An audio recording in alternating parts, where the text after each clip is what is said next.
Cet homme n'a écrit aucun livre. Il n'a dirigé aucune armée. Il n'a gouverné aucun empire. Et pourtant, son nom a traversé 20 siècles. Son message a remodelé des civilisations entières. Et sa mort est devenue le cœur d'une foi mondiale. Avec Jésus, quelque chose a basculé dans le monde. Alors, la question devient inévitable. Qui était vraiment ce Jésus de Nazareth? Qu'en disent les historiens? Un prophète, un maître spirituel, un révolutionnaire religieux, un agitateur politique. Dans cette vidéo, nous allons retrouver l'homme qui se cache derrière la légende et l'histoire derrière le phénomène.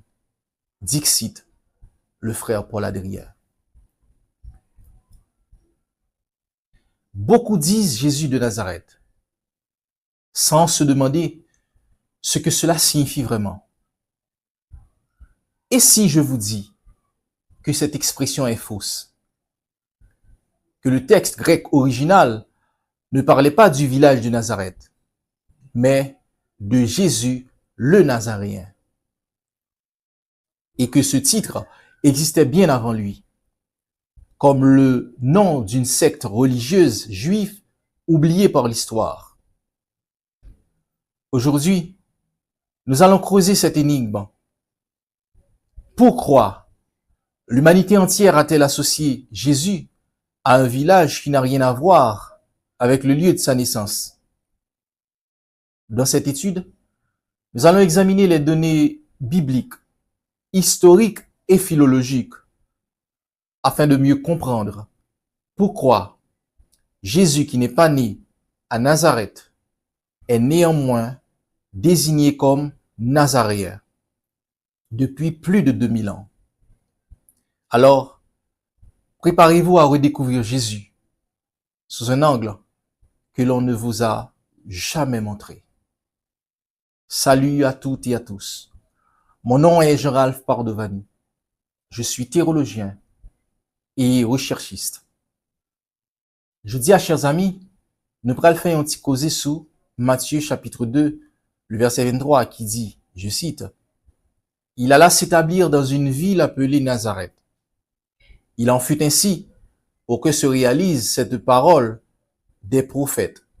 Il sera appelé Nazaréen. » Je dis à nous pral détailler verset ça. Et nous pral font passer sous quelques cas grammaticaux qui gagnent dans la langue grecque là. Plus précisément dans le grec biblique ancien. Parce que depuis longtemps, il y a un paquet de questions que chercheurs théologiens et historiens ont posées. Est-ce que Nazareth existait à l'époque de Jésus? Pour qui ça, Jésus, qui était fait de Bethléem, il va le Jésus de Nazareth, mais pas Jésus de Bethléem. Bien, s'il était fait de Bethléem, côté mon Nazareth l'en sorti. Au cours des siècles, toutes ces questions ont été répondues sous des tonnes de faits historiques, archéologiques et théologiques. À tout à l'heure.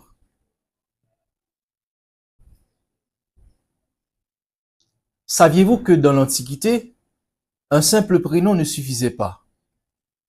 Lorsque plusieurs personnes portaient le même nom, pour éviter toute confusion, on ajoutait à leur nom leur ville d'origine.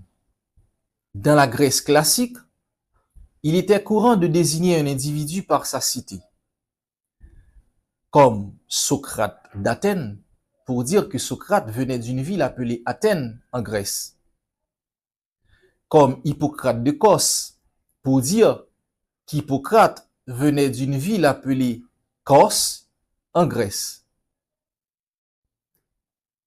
Cette pratique existait également dans le monde juif du 1er siècle, où l'on identifiait une personne soit par son père, soit par son lieu d'origine. Exemple comme Marie, Madeleine ou Marie de Magdala, appelée ainsi parce qu'elle venait d'une ville appelée Magdala à Jérusalem.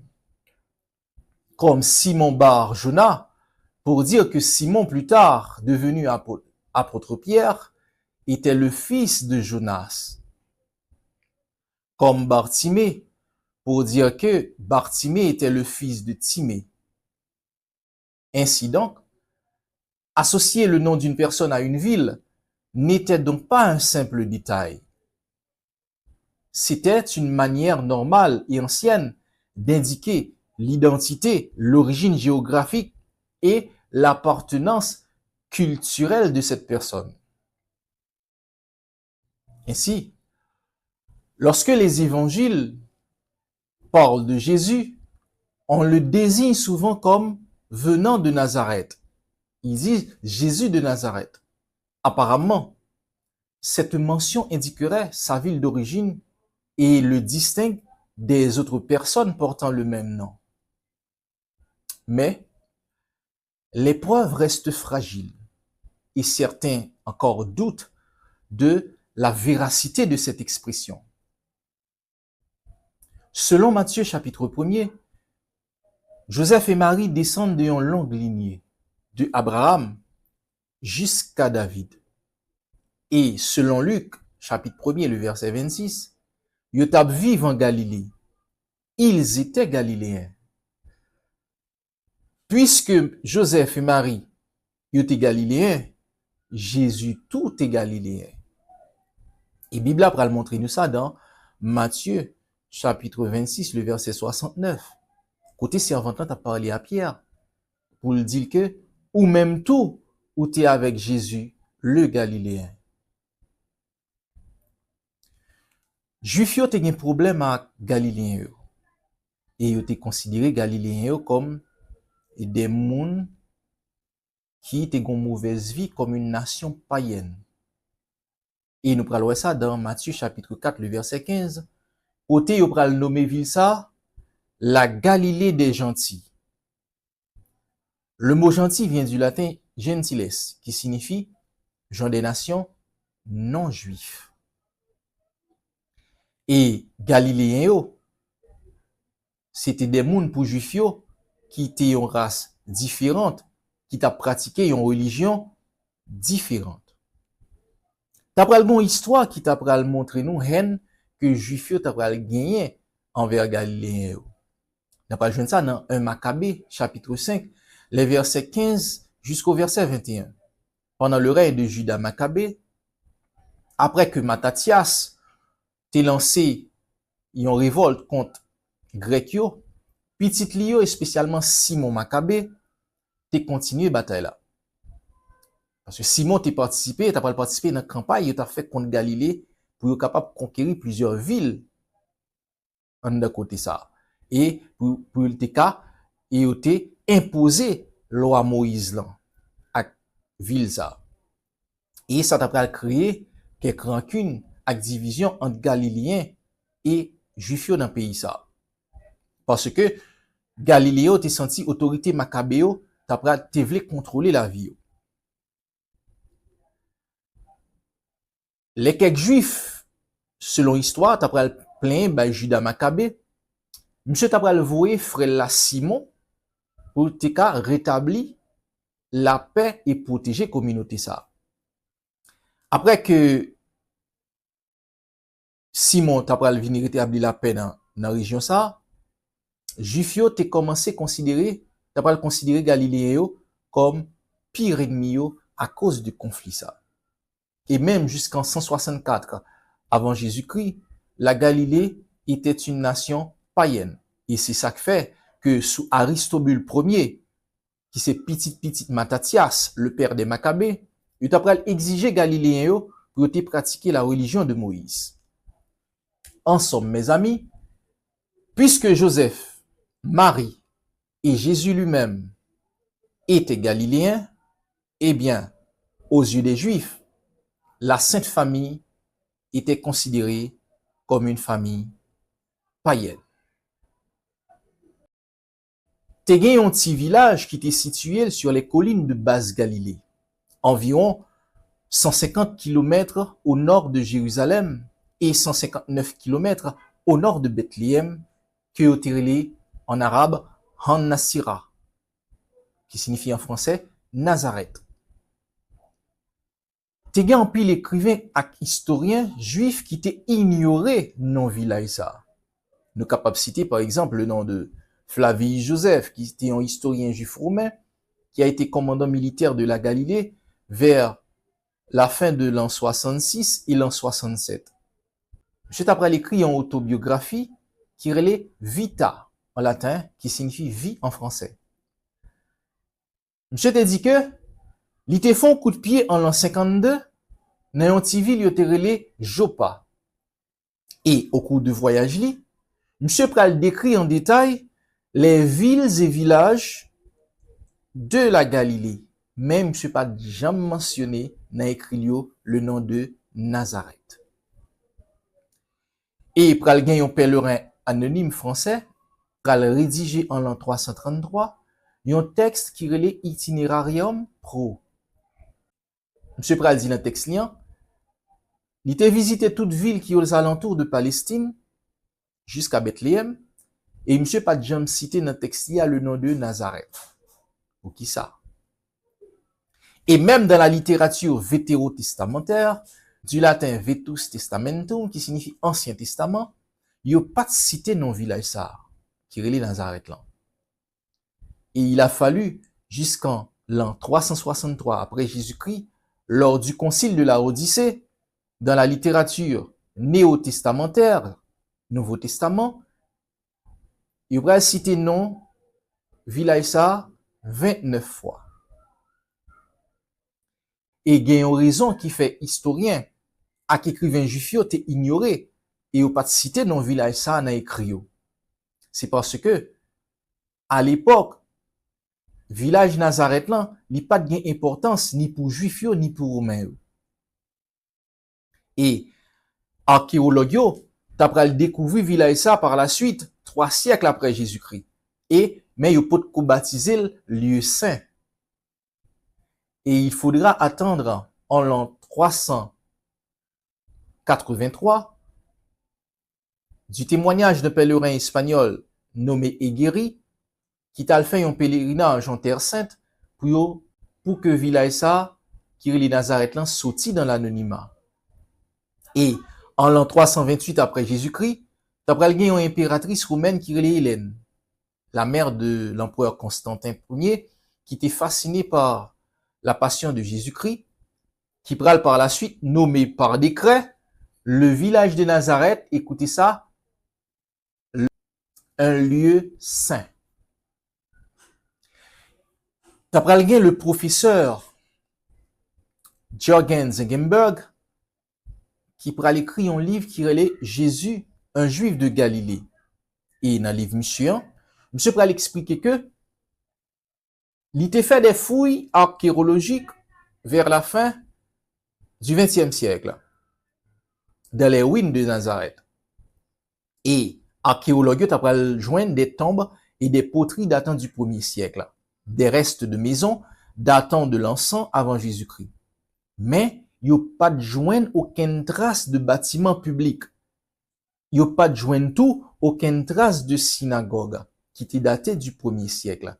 Et ça, t'as démenti Luc chapitre 4, les versets 16 jusqu'au verset 20. Côté où t'es dit dans verset ça, que Jésus t'est retourné dans la ville natale. Il était rentré dans la synagogue là pour le prêcher et t'es gagné un full monde qui t'a suivi. À noter, mes amis, que un village, c'est une petite agglomération qui pas plus de 2000 habitants, qui est différent de un hameau, qui est plus petit qu'un village, qui est même je capable de considérer comme une impasse, qui sont une communauté qui pas plus de 100 habitants, et qui est différent de une ville, qui sont une grande communauté, qui a plus de 2000 habitants. Et selon l'archéologue, Nazareth, c'est un petit hamolté, tant qu'on tient impasse, et ça veut dire que l'histoire, ça, qui a raconté dans Luc 4 là, Côté Jésus t'a prêché dans la synagogue, t'es gon foule moun qui t'a suivi, eh bien, il ne s'agissait pas du village de Nazareth. Et selon archéologues, c'est un mensonge. Et puisqu'il a fallu 3 siècles après la naissance du christianisme pour découvrir le village de Nazareth, puisque aucun écrivain et historien juif romain pas mentionné village ça dans écrit, et puisque Jésus pas de fête à Nazareth, il était fait à Bethléem, côté au joindre avec non Jésus de Nazareth ça.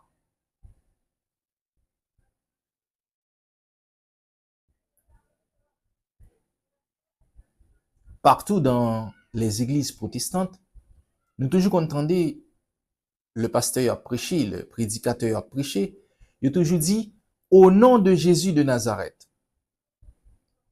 Eh bien, mes amis, vocable ça, c'est une erreur linguistique liée, son erreur de traduction que traducteur fait dans la Bible.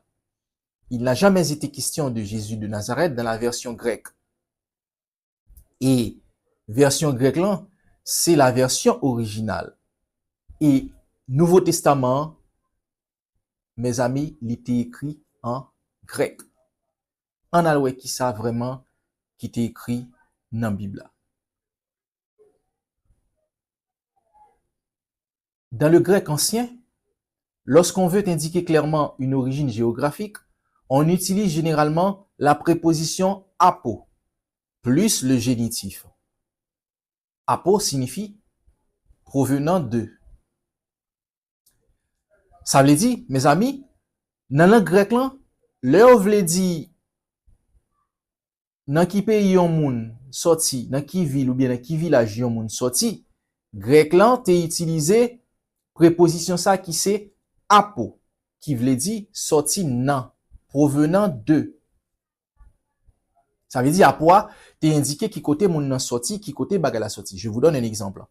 Si grec là dit Jésus de Nazareth pour montrer que Jésus sorti dans une ville ou bien dans un pays, dans un village qui est Nazareth, mais comment grec là dit Jesus apo Nazareth. Jesus apo Nazareth. Ça veut dire apo, c'est la préposition. Et le génitif, c'est Nazareth est le génitif.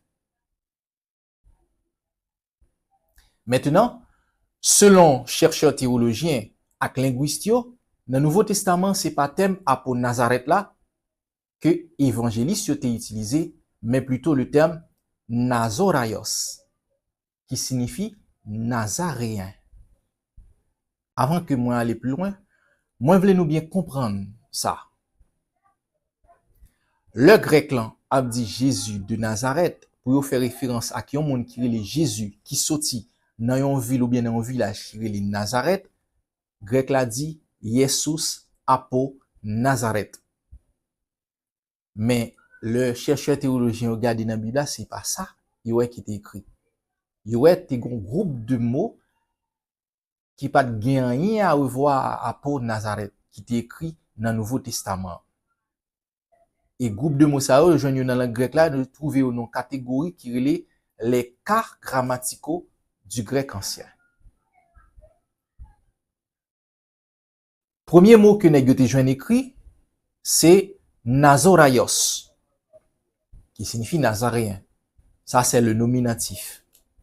Et le génitif de ce mot, c'est Nazoraiou. Et le datif de ce mot, c'est Nazoraio. Et l'accusatif de ce mot, c'est Nazoraion. Et le vocatif de ce mot, c'est Nazoraïe. C'est tout mot ça yo, qui fait partie du cas grammatical grec là, yo vle dit Nazaréen. Deuxième mot, nous avons joindre des cas grammaticaux grecs là-dedans, c'est Nazarenos. Nazarenos. Nazarenos, c'est le nominatif, et le génitif de ce mot, c'est Nazarenou. Le datif de ce mot, c'est Nazareno. L'accusatif de ce mot, c'est Nazarenon. Et le vocatif de ce mot, c'est Nazaréné.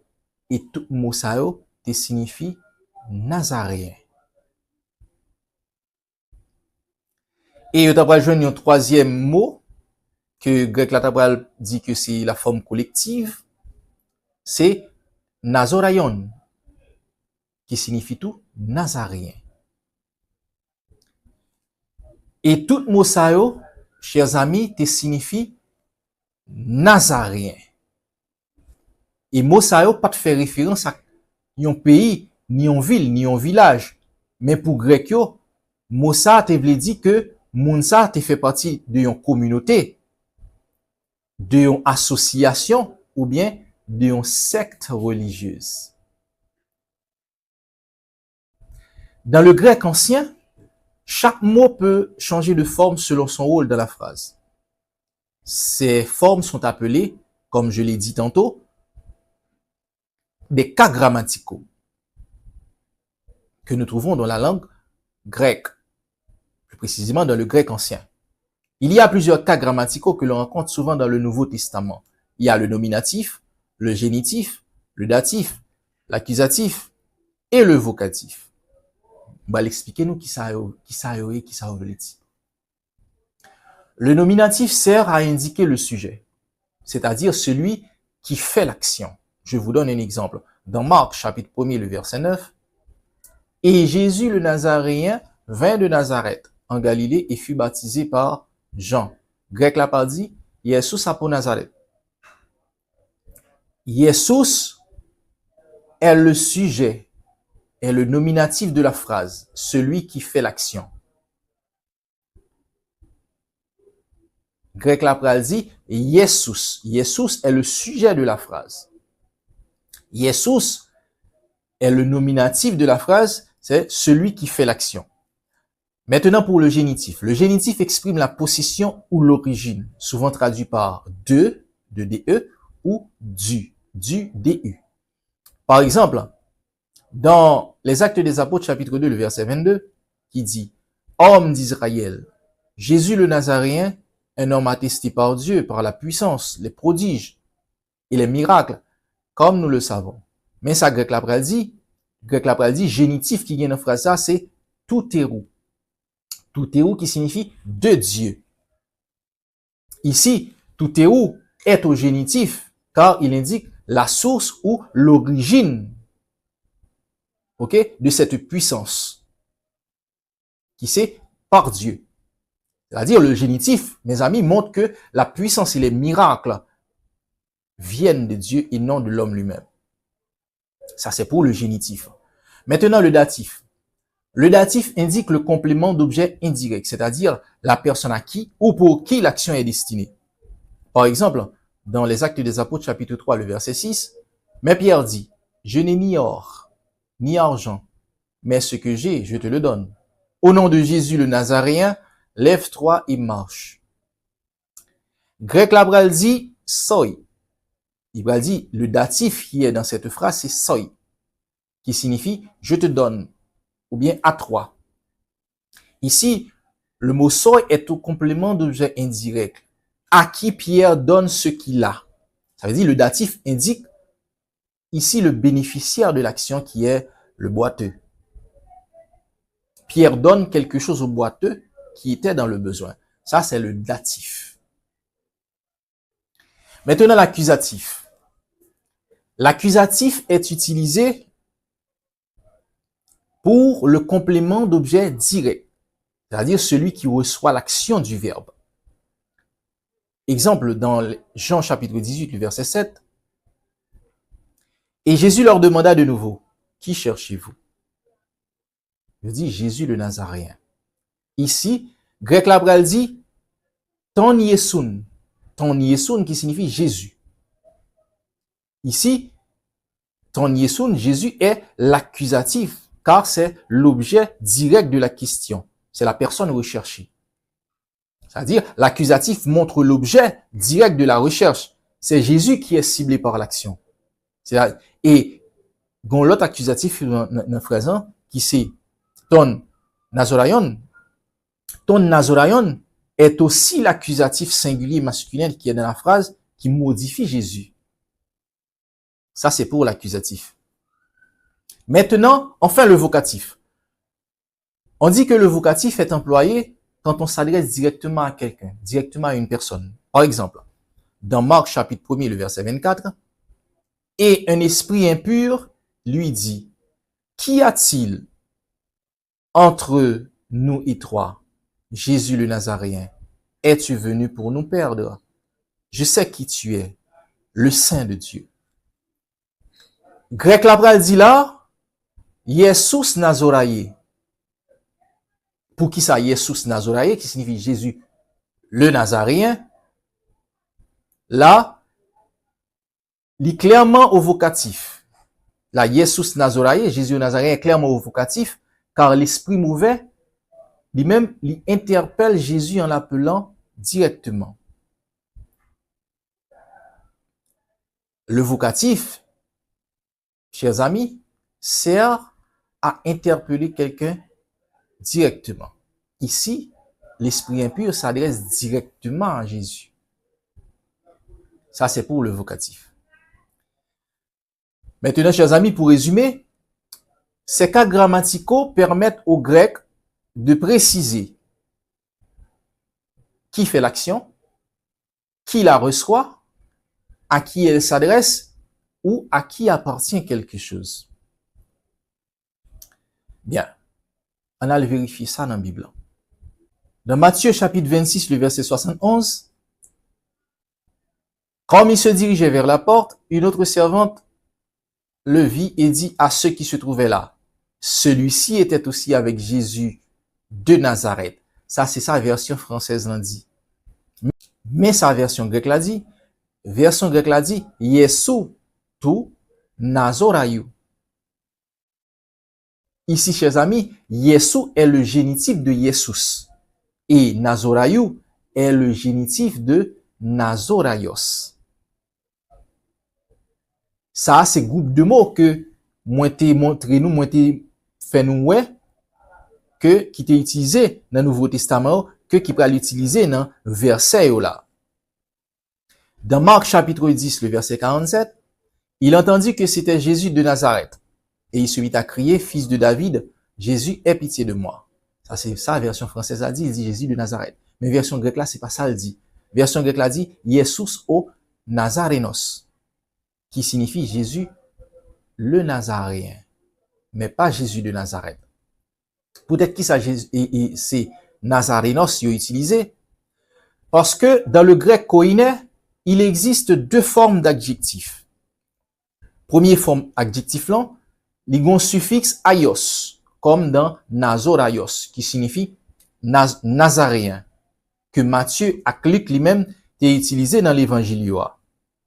Et deuxième forme adjectif là, c'est enos, comme dans Nazarenos, qui signifie tout Nazaréen, que Marc lui-même est utilisé dans l'évangile.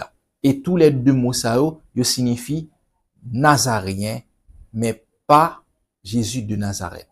C'est Jésus le Nazaréen. Dans Luc chapitre 4, le verset 34, qui dit, ah, qu'y a-t-il entre nous et toi, Jésus de Nazareth? Tu es venu pour nous perdre. Je sais qui tu es, le Saint de Dieu. Ça, c'est sa version française a dit, il dit Jésus de Nazareth. Mais version grecque là, c'est pas ça, il dit. Version grecque là dit, Yesu Nazaréné. Yesu Nazaréné, qui signifie Jésus le Nazaréen. Yesu, chers amis, ici, est le vocatif de Jesus. Et Nazaréné est le vocatif de Nazarenos. Ok? À noter que, mes amis, dans la langue grecque, le vocatif est utilisé quand on s'adresse directement à une personne. Et dans le verset ça, démon lui-même t'est adressé directement à Jésus. C'est ça que fait. Il dit, Yesu Nazaréné, qui signifie Jésus le Nazaréen, mais pas Jésus de Nazareth. On allait encore dans Luc chapitre 24, le verset 19, qui dit quoi, leur dit-il, et ils répondirent, ce qui est arrivé au sujet de Jésus de Nazareth, qui était un prophète puissant en œuvre et en parole devant Dieu et devant tout le peuple. Ça, c'est sa version française. Il dit Jésus de Nazareth. Mais version grecque là, lui-même, il dit autrement. Il dit lui-même, Yesu, tu, Nazorayu. Yesu tu Nazorayu. Ici, chers amis, Yesu est le génitif de Jesus, qui signifie Jésus, et tu Nazorayu est le génitif de Nazoraios, qui veut dire Nazaréen. C'est Jésus le Nazaréen, mais pas Jésus de Nazareth. Dans Jean chapitre 18, le verset 5, ils lui répondirent, Jésus de Nazareth. Jésus leur dit, c'est moi. Et Judas qui le livrait était avec eux. Mais sa version grecque l'a dit, Yesun ton Nazorayon. Yesun ton Nazorayon. Ici, Yesun est l'accusatif de Jesus et ton Nazorayon est l'accusatif de Nazoraios. Ce qui veut dire que ici, le mot Nazorayon est au cas accusatif parce qu'il est le complément d'objet direct du verbe, sous-entendu chercher, qui te veut dire Jésus le Nazaréen, mais pas Jésus de Nazareth. Et tout côté dans la Bible, chers amis, nous est Jésus de Nazareth, son erreur de traduction, son erreur linguistique liée, qui fait. Mais c'est Jésus le Nazaréen qui est écrit dans la version grecque là, dans le Nouveau Testament, qui voulait dire que Jésus te fait partie d'une communauté, d'une association ou bien d'une secte religieuse qui te relève la secte des Nazaréens. À l'époque de Jésus, il y a plusieurs sectes qui t'ont existé. Il y a la secte des pharisiens, la secte des sadducéens, la secte des nazarites, la secte des esséniens et il y a tout la secte des nazaréens. Et pour juifs, tout le monde qui pas pratiquer religion qui pas gen même mode de vie ensemble avec yo te relé yo nazaréen. Et nazaréen yo c'était une secte qui te gen la donne des chrétiens primitifs, les adeptes du christianisme, qui te gen un mode de vie différent de juifs yo. Et eux même yo te kon pratiquer la philosophie mystique. Dans l'histoire du christianisme ancien, te gen un évêque dans l'église catholique qui te relé Épiphane de Salamine, 4e siècle. Monsieur te parlé d'un groupe de monde qui te relé les Nazaréens dans un livre que te écrit qui te relé Panarion. Je pral dit dans le livre, les premiers disciples de Jésus n'étaient pas appelés chrétiens au début. Ils étaient appelés Nazaréens. Et le nom chrétien est venu plus tard, surtout après la mission des apôtres dans le monde grec. Selon Épiphane, les Nazaréens étaient des Juifs qui croyaient que Jésus était le Messie. Et ils continuaient toutefois à observer la loi de Moïse, comme la circoncision et certaines pratiques religieuses juives. Épiphane explique aussi que ce groupe existait très tôt dans l'histoire du mouvement de Jésus et que les disciples ont été appelés chrétiens seulement plus tard, comme le rapporte Actes des Apôtres, chapitre 11, le verset 26, où il est dit que les disciples furent appelés chrétiens pour la première fois à Antioche. Il est intéressant de noter que la Bible parle déjà, bien avant l'époque de Jésus, des personnes consacrées appelées Nazaréens ou Naziréens. Par exemple, dans Nombre chapitre 6, les versets 1 et 2 et 19, côté bon Dieu t'es parlé ensemble avec Moïse pour dire, parler avec peuple Israël là, dit yo, les yon garçon soit en fille, fait un vœu spécial pour yo mettre tête yo à part pour Seigneur comme naziréen ou nazaréen. Ce qui veut dire la loi du naziréat décrit des hommes et des femmes consacrés spécialement à Dieu. Et dans verset 19 là, il dit que prêtre là va prendre épaules mouton qui bouillia ensemble avec yo gâteau sans lait de vin nan pan rien ak yon galette sans lait de vin, et puis il va mettre yo nan men Nazaréen après li fin raser tête li qui était consacré à. On trouve aussi, mes amis, une référence à ces personnes dans Amos, chapitre 2, les versets 11 et 12. Côté bon Dieu pral dit prophète Amos que j'ai suscité parmi vos fils des prophètes et parmi vos jeunes hommes des Nazaréens. Et dans chapitre 12, l'Éternel pral dit, et vous avez fait boire du vin aux Nazaréens et aux prophètes, vous avez donné cet ordre, ne prophétisez pas.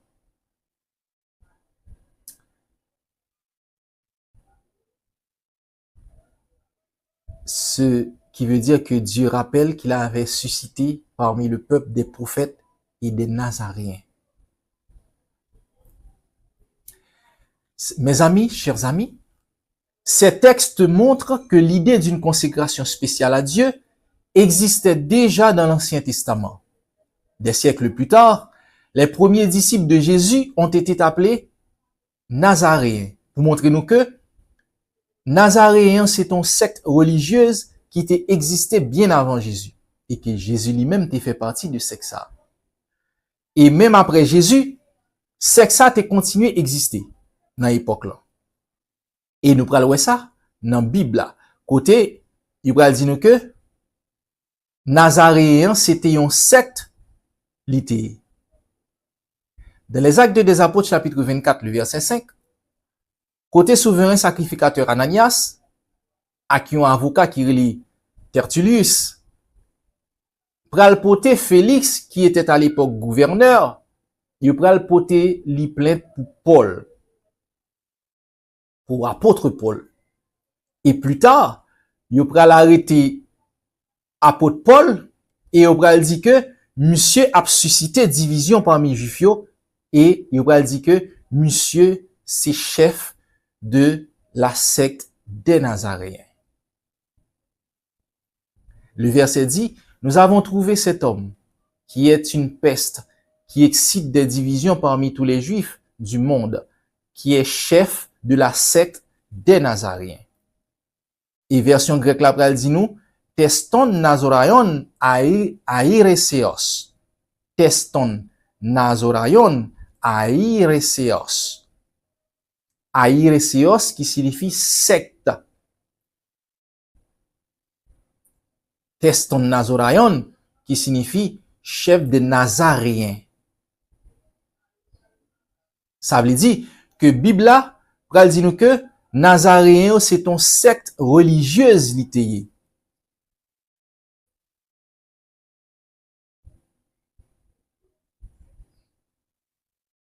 Et dans le Nouveau Testament, après la mort de Jésus, moun qui pral chef secte religieuse ça, c'est l'apôtre Paul.